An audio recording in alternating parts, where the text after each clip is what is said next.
POCSO act हम लोग पढ़ रहे थे, जिसमें से आज हम लोग चैप्टर 6 के बारे में पढ़ेंगे। 24 से लेकर सेक्शन 27 तक ये दे के रखा हुआ है। ये स्टेटमेंट किस तरीके से रिकॉर्ड होंगे उसके बारे में बताता है। तो बालक के साथ अगर अपराध हुआ है तो उसके स्टेटमेंट किस तरीके से रिकॉर्ड होंगे। पुलिस अगर स्टेटमेंट रिकॉर्ड करती है तो उसके बारे में बताया है कि किस तरीके से आपको फॉलो करना है इस चीज़ को। तो जब आप स्टेटमेंट रिकॉर्ड करेंगे तो जो बालक की जो मनपसंद प्लेस है वहाँ पर स्टेटमेंट रिकॉर्ड किए जाए तो कोई इससे अच्छी कोई बात ही नहीं है। वो चाहता है कि मेरे घर पे स्टेटमेंट रिकॉर्ड हो तो ठीक है, घर पे स्टेटमेंट रिकॉर्ड कर देंगे। वो चाहता है कि मुझे एक दूसरी जगह प्लेस, कोई ऐसी प्लेस है जहाँ पर मुझे ये कंफर्ट जोन लग रहा है, यहाँ पर कंफर्टेबल है, तो उसको उस प्लेस पे स्टेटमेंट रिकॉर्ड कर लेंगे। और हो सके तो महिला पुलिसकर्मी अगर स्टेटमेंट रिकॉर्ड करेगी तो इससे अच्छी कोई बात ही नहीं है। और जब पुलिस स्टेटमेंट रिकॉर्ड करने जाएगी तो वो वर्दी में नहीं जानी चाहिए, विदाउट ड्रेस, ताकि बच्चा एकदम कंफर्टेबल अपने स्टेटमेंट रिकॉर्ड करा जाए। ऐसा नहीं कि वर्दी में चले गए, बच्चा डर रहा है तो वो स्टेटमेंट रिकॉर्ड फिर ठीक से स्टेटमेंट रिकॉर्ड हो ही नहीं पाएंगे। अब बेर एक्ट में देखते हैं कि किस तरीके से लिखा गया है। तो ठीक है, बालक ये, हाँ, recording of statement of child किस तरीके से होगा। तो जहाँ पर वो बोले स्थान पर जहाँ साधारणतः निवास करता है उसकी पसंद के स्थान पर होगा, महिला पुलिस अधिकारी करे।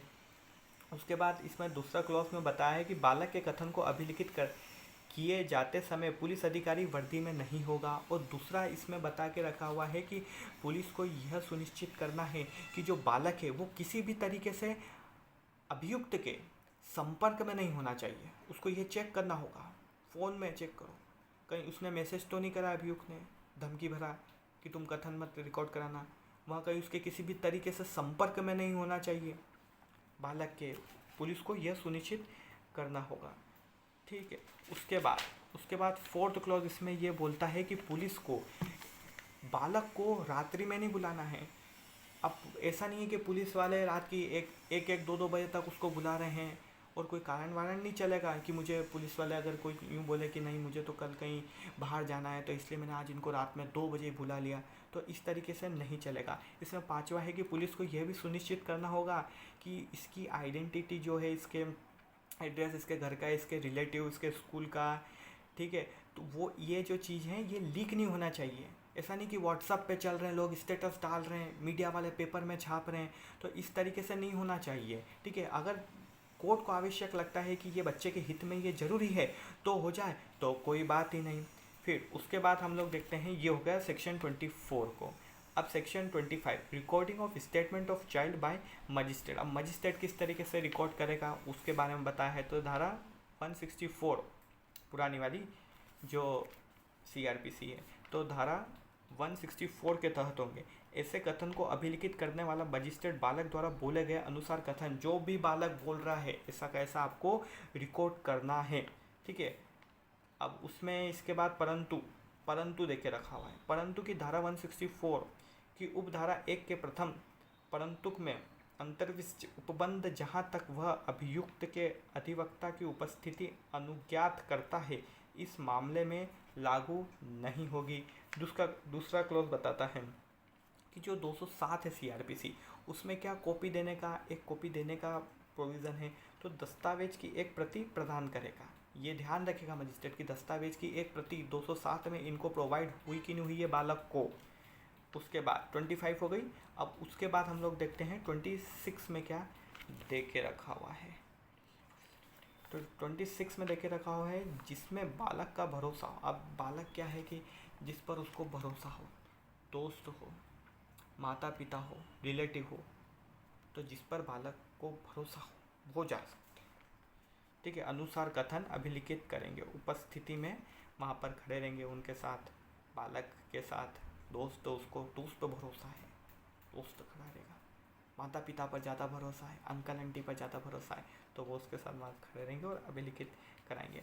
लेकिन क्या है, अगर फिर दूसरे क्लॉज में क्या है कि वो जो भाषा है वो समझ नहीं पा रहा है कथन, और वो जो कोर्ट की लैंग्वेज थोड़ी टिपिकल होती है वो समझ नहीं पा रहा है, तो क्या है कि अनुवादक, ट्रांसलेटर वो आएंगे और जो भी उनकी फ़ीस रहेगी दे देंगे।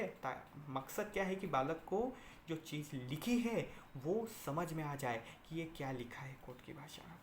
थर्ड क्लॉज क्या कहता है, अगर वो मानसिक तौर पर बीमार है, मानसिक शारीरिक बालक बीमार है, समझ नहीं पा रहा है, तो क्या किसको बुलाएंगे हम? विशेष शिक्षक जो रहते हैं इसके, विशेष शिक्षक जो वो बालक की मानसिक स्थिति समझ जाते हैं कि यार ये क्या कहना चाहता है, क्या इसकी मानसिक स्थिति हो रही है, और जो भी उनकी फ़ीस वगैरह रहेगी उनको दे देंगे। मकसद क्या है? बालक को उसके कथन जो कोर्ट ने जो बोला है वो समझ में आ जाए कि क्या चल रहा है। ठीक है।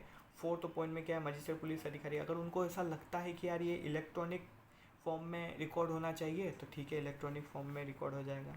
अब सेक्शन 27 देखते हैं। बालिका, यदि पीड़िता क्या है? बालिका है, तो महिला डॉक्टर द्वारा ही जांच होनी चाहिए। ठीक है।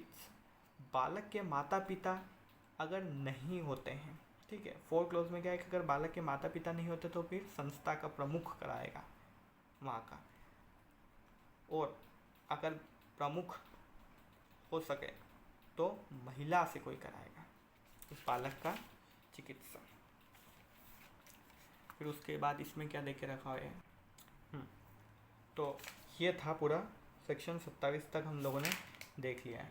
अब हम लोग आने वाले वीडियो में चैप्टर 7 पढ़ेंगे, लेकिन उसके पहले हम लोग इसको शॉर्ट में समझ लेते हैं कि चैप्टर 6 शॉर्ट में क्या कहता है। तो ये क्या स्टेटमेंट रिकॉर्ड करने की बात कहता है कि बालक का स्टेटमेंट किस तरीके से रिकॉर्ड किया जाएगा। पुलिसकर्मी अगर रिकॉर्ड करने आता है स्टेटमेंट तो वो पहली बात तो वर्दी में नहीं आना चाहिए, और दूसरी बात उसको ये ध्यान रखना है पुलिसकर्मी को कि ये जो बालक है ये किसी भी तरीके से अभियुक्त के संपर्क में तो नहीं है। ठीक है। और उसके बाद उसको क्या देखना है कि किसी ने इसकी आइडेंटिटी पब्लिश तो नहीं कर दी है, जब तक कोर्ट नहीं बोल देता, जब तक पब्लिश नहीं करना है मीडिया में। ठीक है। और उसके बाद उन जो पुलिसकर्मी है उनको रात में बालक को नहीं बुलाना है कथन लिखने के लिए। उसके बाद क्या है इसमें? मजिस्ट्रेट बालक का कथन अभिलेख किस तरीके से करेगा? 164 में बालक का कथन करेगा। ऐसे कथन जो अभिलिखित करने वाला मजिस्ट्रेट बालक द्वारा बोले गए अनुसार कथन करेगा। अगर उसका अधिवक्ता है तो फिर तो कोई वो बात लागू नहीं होगी 164 के फर्स्ट में। फिर मजिस्ट्रेट 207 का देखेगा कि इनको कॉपी प्रोवाइड हुई कि नहीं हुई है। फिर सेक्शन 26 में जिसमें बालक पर जिसको भरोसा हो वो उसके साथ खड़े रहे तो कोई बात नहीं। बालक अगर वो भाषा नहीं समझ पा रहा है, कोर्ट की कथन नहीं समझ पा रहा है, तो अनुवादक को बुलाएंगे। ठीक है। एक्सपर्ट कहते हैं ना एविडेंस एक्ट में सेक्शन 45, और जो भी उसकी फ़ीस रहेगी वो दे देंगे। फिर उसका 3rd क्लॉज में क्या बता के रखा हुआ है? अगर वो मानसिक तौर पर बीमार है, शारीरिक निशक्तता वाला बालक है, तो किसको बुलाएंगे फिर समझने के लिए? विशेष शिक्षक, इसमें एक्सपर्ट जो विशेष लोग रहते हैं उनको, और जो भी उनकी फ़ीस रहेगी उनको दे देंगे। फिर इलेक्ट्रॉनिक माध्यम से अगर करने की ज़रूरत पड़ी तो इलेक्ट्रॉनिक माध्यम से भी कर सकते हैं। अच्छा, बालक की चिकित्सीय परीक्षा कैसे होगी? अगर बालिका है, वो पीड़ित बालिका है, तो महिला डॉक्टर द्वारा ही होगी। ठीक है। चिकित्सीय परीक्षा बालक के माता पिता या किसी ऐसे अन्य व्यक्ति की उपस्थिति में की जाएगी जिस पे बालक को भरोसा हो। यानी मैंने बताया था ना कि बालक को किस पे भरोसा है, अंकल, आंटी, चाचा, चाची, जिस पर भी उसको ज़्यादा भरोसा है तो वो जाएंगे वहाँ से। ठीक है। 4th में क्या बताया है कि माता पिता या अन्य व्यक्ति बालक की चिकित्सीय परीक्षा के दौरान किसी कारण से उपस्थिति नहीं हो पाते हैं तो जो संस्था के प्रमुख हैं वहाँ पर, जो संस्था का जो हेड रहेगा वहाँ पर चिकित्सीय में, ये मेडिकल एग्जामिनेशन करते समय जो वहाँ का जो हेड रहेगा वो कराएगा। और अगर वो नहीं होता है या इसमें बताया गया है कि medical examination of the child, the medical examination shall be conducted in the presence of a woman nominated by the head of the medical institution. चिकित्सा ये देखेगा कि महिला डॉक्टर चाहे, ठीक है, महिला डॉक्टर को बोलेगा कि वो करें मेडिकल एग्जामिनेशन इस बालक का। तो ये था पूरा चैप्टर 6 के बारे में। अब हम लोग आने वाले वीडियो में चैप्टर 7 के बारे में देखेंगे कि क्या होता है, स्पेशल कोड क्या होता है।